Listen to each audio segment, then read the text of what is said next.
Kia ora tātou everyone, and welcome to this edition of InFocus, a TLA podcast. I'm your host Michael Andrew, and each episode we will be sitting down and talking to an inspiring guest connected to the legal sector, listening to their stories as they share their experience, and in the process explore some of the significant work that is being done behind the scenes that impact the industry and our communities. Our guest today joins us from the coalface of property law. Joanna Pidgeon is the Director of Pidgeon Judd, where she specialises in business and property law, helping all manner of commercial and residential clients. She's also a busy mum and the chair of the Auckland City Mission. Joanna, thanks so much for joining us today. No problem at all. Why don't we start with you telling us a little bit about the work that you do in property law and I guess how it's been going over the last year, over the last 6 months as well. So we have a commercial property practice. We act for buyers, sellers, developers, landlords, tenants, the full gamut. We also do a lot of specialist unit title work, so that's advisory, dealing with redevelopments, some dispute work, and I also do quite a lot of expert evidence as well in the property area and making determinations, like under the Law Association's sale and purchase agreement. There's an ability to make decisions for transactions that might go bad. I guess looking at the market over the last year, there's obviously been quite a bit of a slowdown with high interest rates, and it's been really tough for developers trying to get funding and pre-sales to get developments off the ground. But I guess there's a little glimmer of hope with interest rates dropping a little bit. I was going to ask whether my assumption was that you, as a property lawyer, you were busy all the time and the intensity of... I tend to be busy all the time because of the nature of my practice is varied, and often when the market's tougher, there are more problems and more tricky files, which we often get instructed on by our clients or even by other lawyers who say, oh, this looks like it's a specialist matter, could you help us out? Yeah. Okay. So in terms of the intensity and the flow of work that you're seeing, is it quite consistent, or does it change depending on what the market's doing? Residential transactions have definitely tailed off, and that totally reflects the market. And we've also seen with our more resource developers, rather than selling off the plan up front, they prefer to actually build the development and go to market like 3 months before they're finished, so that buyers have that confidence. They can see what's going to be delivered. They know what their life is like, what interest rates are like, because they're a bit scared to enter into contracts that might settle in 2 or 3 years' time. And so there's just been quite a lack of confidence for buyers looking to do those sort of long-term off-the-plan purchases. Yeah, interesting. So if developers need to get pre-sales to get finance, they just can't go ahead. So there's a lot of stalled developments. Yeah, but you said you're seeing a bit of a glimmer of hope, so a little bit of optimism creeping through.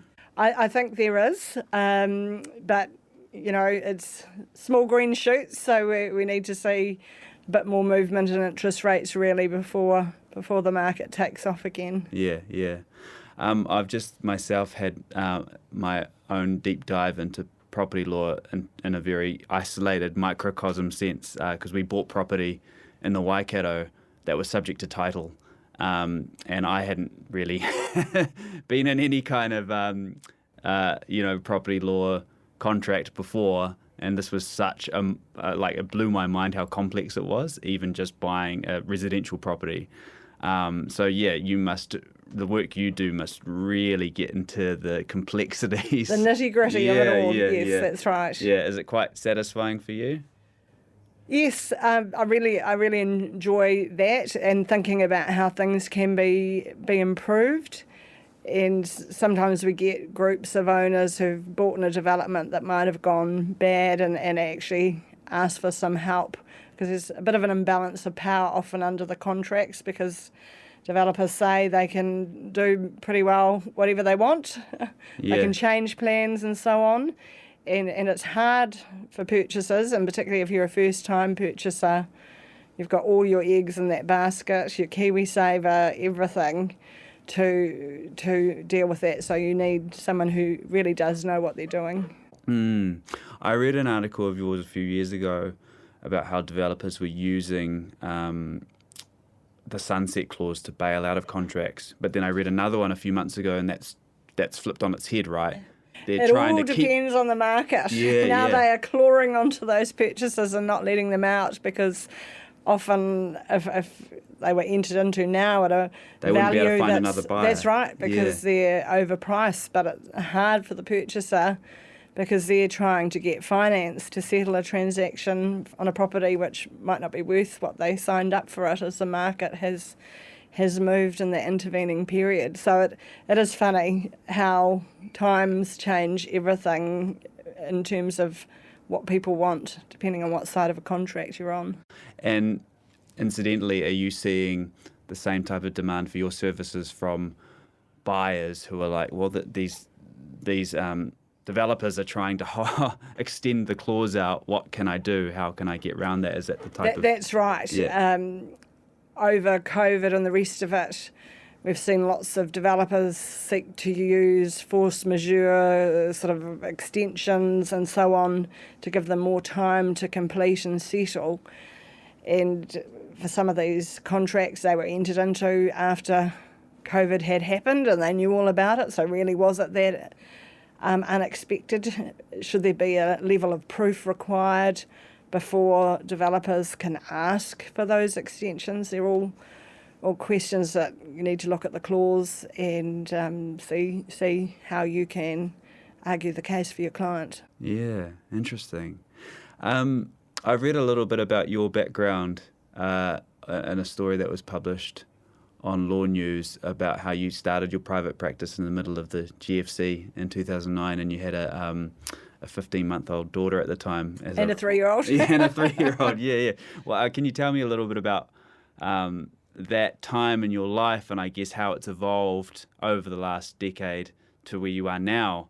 And, you know, you mentioned back then that your biggest concern was just finding the clients and finding the work, but it's obviously worked out very well for you. Yes.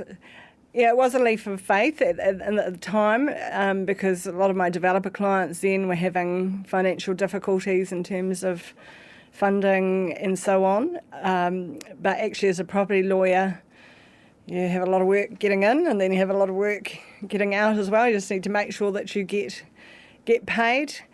It was a decision that was made to really, I guess, take charge of my career and what I was doing. I'd been approached by some top-tier firms to look at going top-tier again because I was a partner in a mid-level firm at that stage.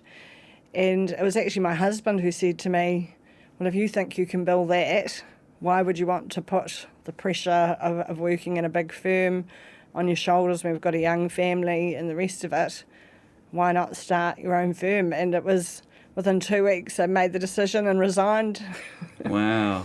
And I guess I had the slight advantage in that my husband had a regular salary, so we still knew we had some money coming in to pay the mortgage and pay the nanny and that sort of thing. But yeah, it was a bit of a leap of faith. But if you can do it then, you can do it when times are even better. And I've actually never looked back. Yeah. So you weren't dissuaded by the fact that we were going through the GFC at the time, or was it more just, let's just throw caution to the wind and go for it? It was a calculated gamble. It wasn't like I was just, I'll open it up and see if someone turns up. I had long-term relationships with clients and people that I'd brought to my firm and back myself that with my networks and so on that I would be able to continue to get work in the door. And what made you get into property law in the first place? Well, I never intended to be a property lawyer. I originally wanted to be a litigator. My dad used to be a Queen's Counsel and he always had like the best work stories when he'd come home for dinner and talk about law. And so 4 out of the 6 kids in my family ended up becoming lawyers. Wow. I'm the only one still practicing. But yeah, he just really enjoyed it and found it really challenging and stimulating. A lot of the work that he was doing. It was in the newspaper. It seemed really exciting watching and listening to what he was doing. So I thought, that's what I want to do. I did speech and drama and debating all through school and university, and I was gunning for a big litigation career. And Dad said, well, if you're wanting to do litigation, the best thing to do is to actually get involved in general practice with a bit of litigation, because how can you litigate a property transaction if you've never settled a property transaction? You need to actually understand how the law works and then, develop your litigation skills. So that was my plan, and then I ended up being seduced by the nature of property law, which is often fast, deadline-based, doing things for people, creating relationships with people, creating things. You've got happy people because they've bought something, they've sold something, or even if they've got something quite stressful, you've helped them work through those issues and hopefully made it better. And I really enjoy applying skill and expertise to solve something that you feel you can add that little bit extra to get the best result you can for your client. Obviously you have the situation that you dealt with, but you just try to see what you can do for those people. Yeah, I guess when you think about it, property is the most important asset that people have, outside their families and the people in their lives. It's their houses and their land. That is the thing they cherish the most. So that must, for you, make it very fulfilling and satisfying to resolve these types of things. And there's nothing more exciting than help someone settle their first home, that excitement and so on. And it is the engine of the economy in some ways.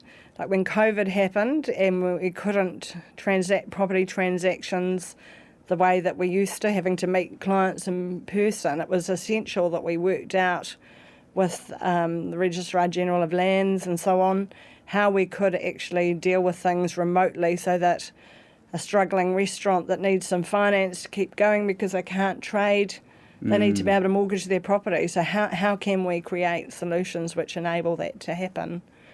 Yeah. And you mentioned COVID and the pandemic. How did that differ from the GFC in terms of the work you were seeing, or the struggles that people and businesses were facing in terms of their property matters? Was the intensity different? And I know you were just starting out during the GFC and much more established during COVID, but it strikes me that they're hugely both disruptive. Well, our first worry was, will people pay us on the 20th of the month? During COVID, yeah. We contacted our bank manager, made sure we always have a reasonable amount of cash in the firm's account, but we needed to make sure that we had a facility should we need it, because we just didn't know that first 20th what people would do. Would they hoard their cash or not? Yeah. And you need to ensure that you have staff, they can work and so on. In terms of clients, it was helping them deal with issues, and particularly leases. Yeah. Landlords, tenants, both of them were having to deal with the fact that you couldn't turn up and trade. So for some people, they could operate remotely. Lawyers are lucky, as long as we've got a computer and the internet, we can pretty well work anywhere. But if you have a retail shop or a restaurant or something like that, if you can't open for trade, the money tap turns off, and if you're not paying your rent, what's the landlord going to do? One of the things that I'm probably most proud of in my legal career was back after the Canterbury earthquakes. When we were redrafting the deed of lease, we came up with this no access in the case of emergency clause in the Law Association's deed of lease, which meant when there was a red zone, wasn't a matter of buildings being damaged, which is usually the only situation when rent would abate. You could have situations where you couldn't legally access your premises, and so rent and operating expenses should abate. And that clause in our Law Association deed of lease really helped so many people, because it put them in a position where they could actually discuss, negotiate, agree if not go to arbitration with their landlord, so that they wouldn't just get a notice issued and get turfed out if they couldn't pay the rent. Is that what happened during the earthquakes? So a building was damaged. Some buildings were damaged, and then the standard clause in the lease said rent and operating expenses should stop if you can't occupy it. Yeah. But there was a red zone area where they said it's unsafe. Your building might be fine, but because there are damaged buildings around it, you might get hit by falling masonry or something like that. So some people were unable to occupy their premises. And so obviously landlords are like wanting their money. That's so right. They've still got a mortgage to pay. Yeah. Interesting. So that clause helped a whole lot of people. Yeah. And during COVID, I recall, there was enormous pressure on landlords to offer some kind of rent deferral, and there were those laws that came in at the time. So in malls or other tenancies that didn't have our form of lease with that clause, that was only by negotiation that you got either in some rent relief or maybe deferred rent. So that was more under a different form of lease, although you still have to agree the amount under our no access in the case of emergency clause. I imagine those disputes must have been so widespread at that time, right? Because it's just universal across New Zealand that you've got landlords and tenants having this conundrum where one's wanting money and the other can't pay because they're not able to enter their business, or their business has just collapsed. One of the things we did was try and get guidance out to property lawyers as to how we saw the clause working, so that could help them in terms of advising their clients as well. Yeah. Okay. So going back to your career transition, so GFC, you started your own practice, and then what about the few years following that? How was the, trajectory for you in growing your business and growing your client base, and how did that go? Yes, I started out with a law clerk, and then the decision to hire another lawyer. At the time, it seems like such a massive decision to commit to paying them a salary, and you only get paid whatever's left over. Yeah. And that decision, I remember, being a real big one. Yeah. Do you have enough work to keep them busy? But we did, and just sort of added another staff member a year basically after that. And then a year after COVID, I merged with my friend Lee Judd. She had a firm, Lee Judd Law, and we formed Pidgeon Judd. And a year ago we opened an office in Wanaka. Ben Thompson, who has worked with me for quite a few years now, he wanted to move down there, and so we signed a lease, set him up, and we have another solicitor down there as well now, and had the confidence too that with COVID and doing Zooms and everything, that you could actually have quite an integrated firm even if you have an office down there. So we all join for firm team meetings. He comes up to Auckland a few days a month, and it still seems pretty seamless.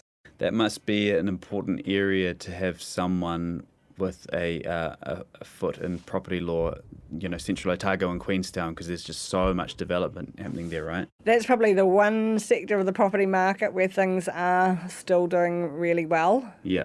But it wasn't us picking an area that we thought would be good. Yeah. Ben wanted to move down there because his wife had family down there, so we didn't want to lose him. Yeah. So we took this step. Oh, good. Well, I guess it works out quite well being in that location.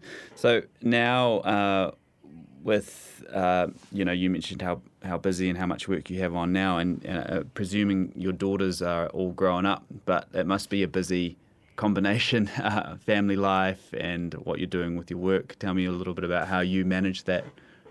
At any age, there's always issues. My daughters are now 16 and 18, so I've got a daughter in year 12, and we have a French student that's over on an exchange staying with us for 6 weeks. So we've been juggling over the holiday period, showing her around New Zealand, and still getting the work done. And My elder daughter, she is in the first year at university doing engineering, and she's just off to represent New Zealand in the World Cup and the New Zealand women's under-20 lacrosse team. She's their goalie. Cool. So I'm planning to jet off to Hong Kong to watch her play, and I'm planning to probably be doing work in the morning and watching her play late afternoon and the evening. It's just one of those things, you make it work, and at least when it's your firm, your time is your own, so you can work out the best way to deliver it with your fellow directors and your staff and so on. We've got a great team at work, but sometimes when they're little, they need you in different ways, and sometimes when they're older, they need you in other ways, and they're not always as simple as giving them a hug and a kiss and I love you and it's all right. But being involved and having a good relationship with them has always been very important. I've always tried to manage one of their teams each a year. Yeah. And sometimes I've had another parent who's not as good on the emails and can be there at the water polo game out at Sacred Heart at 5 on a Friday when I might still be working, but I can still send the emails and I'll get to as many games as I can. What made her get into lacrosse? Is that something you're interested in?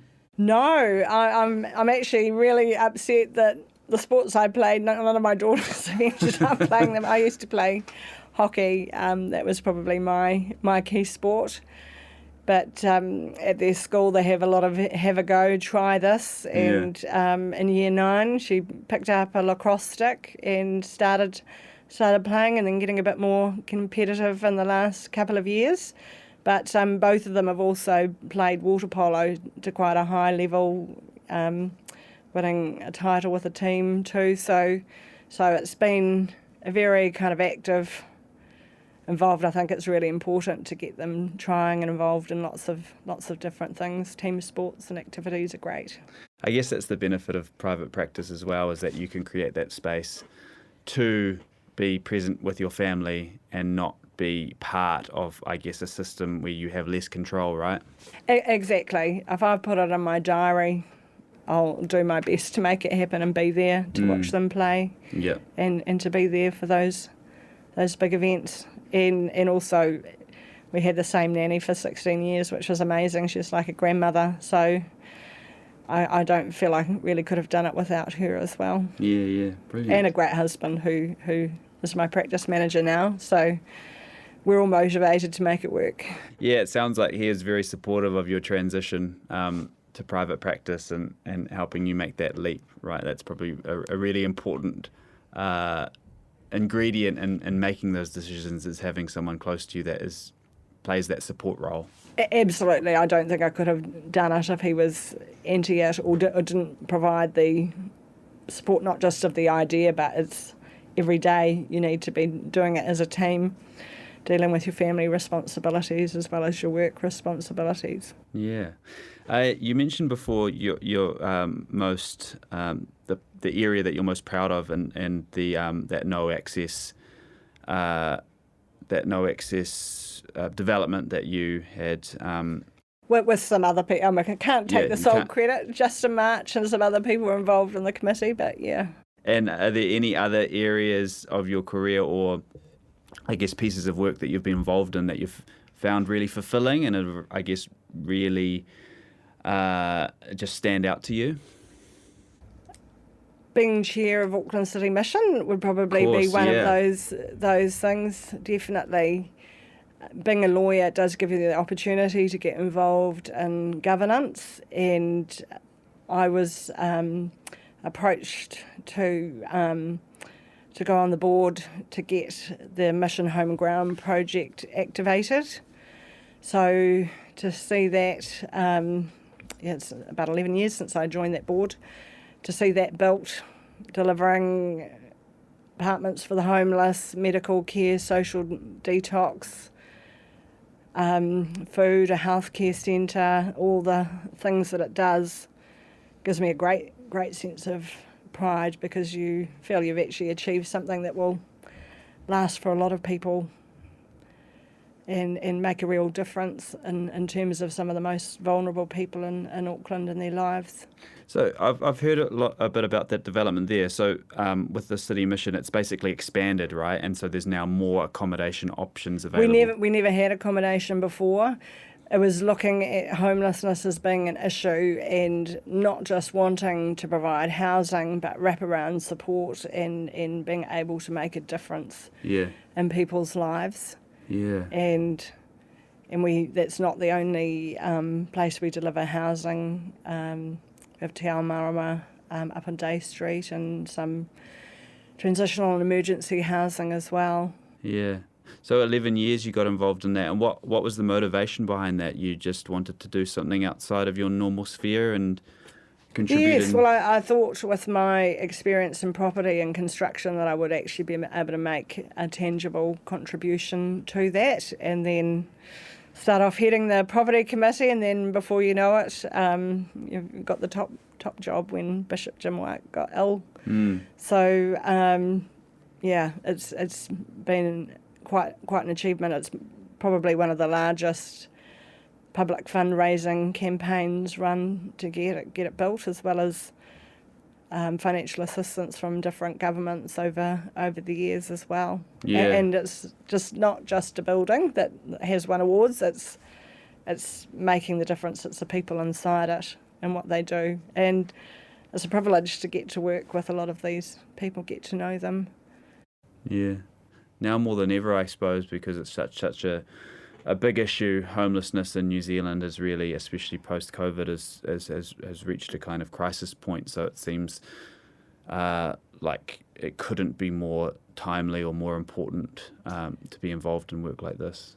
Exactly. The population is growing and housing isn't being built at the rate it's needed, and that just puts more pressure on those who are at the bottom of the pile. So it's great to have opportunities to get involved in that. I was submitting on the proposed changes to the Residential Tenancies Act in terms of no cause eviction earlier this week, because I think that creates issues for people as well. It will see more people finding it hard to have housing or to keep in it. So is that looking at ways in which you can safeguard people's tenancies so that they're not... That's right. Yep. Submitting on the legislation and looking at ways that the same end outcome might be able to be achieved rather than sacrificing tenants on the way through. I enjoy getting involved in that sort of thing as well. It must be fascinating. And did you find with the City Mission that your experience in property law did really provide a lot of value and a lot of benefit in terms of what you could offer? It did, but one of the great things is as well is you aren't providing the property legal advice, so you're there giving governance and strategic oversight. And Chapman Tripp donated their time on the project, which was amazing. So I got to be a client rather than actually delivering it. And it's always interesting. Yeah, so you're not doing the all-nighters. No. Yeah. Oh, that's cool. Yeah. Great. Yeah. My other question was, in the last 6 months to a year, are there any notable pieces of law that have affected what you do and your clients, or anything that's kind of in development that you are going to create big disruptions or resolutions in the world of property law? Well, that's an interesting one. I think shortening the bright line period will have an impact, because 10-year period is quite a long time and it can impact on people, so reducing it down to 2 for those properties which aren't homes will have quite a big impact. We're waiting to see what the outcomes of the proposed changes to the Resource Management Act. Not sure what they are yet, but that will be interesting how that impacts, because obviously, although I'm not a resource management lawyer, how land can be used and how you get consents and so on impacts a lot of my clients. Yeah, of course. Yeah. I suppose the most notable thing that's been discussed recently, especially in the media, is the change to the granny flat rule, Yeah. which I guess has got a lot of people talking, and it's small in a way, but what is your take on that? Is it going to be the huge kind of windfall for property investors that it's been perceived to be? It could be. It could be. We're watching to see how that actually comes into effect, because there seems to be a whole lot of NIMBYism, where you can't just go ahead and build 3 units and so on, or convert that granny flat into a separate house. But then the most recent announcement says that it could well be back on the table again. The one thing is, though, if you do open up development, it needs to be serviced, and the infrastructure may not be there. Yeah.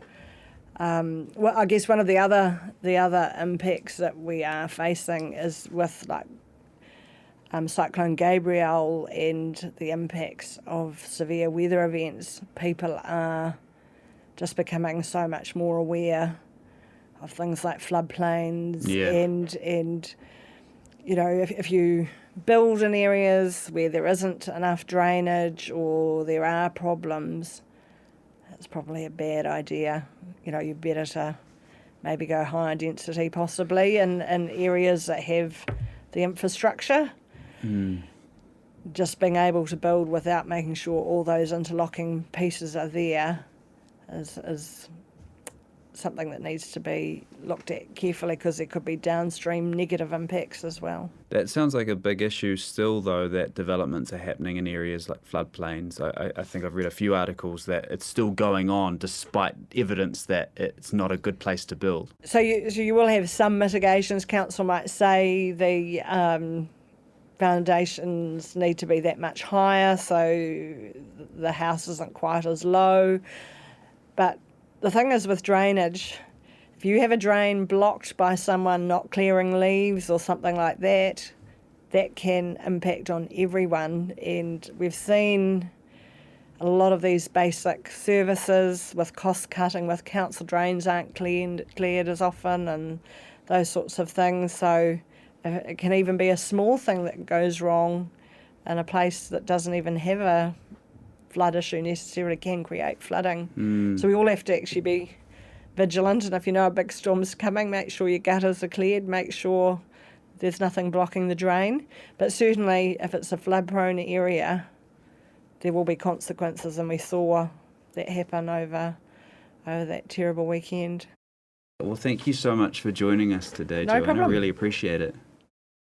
Thank you for tuning into this week's episode. Subscribe to InFocus, a TLA podcast on Spotify and Apple Podcasts. And if you'd like to connect with the Law Association, follow us on LinkedIn, Facebook, X or Instagram, or visit our website, theLawAssociation.nz. Mā te wā.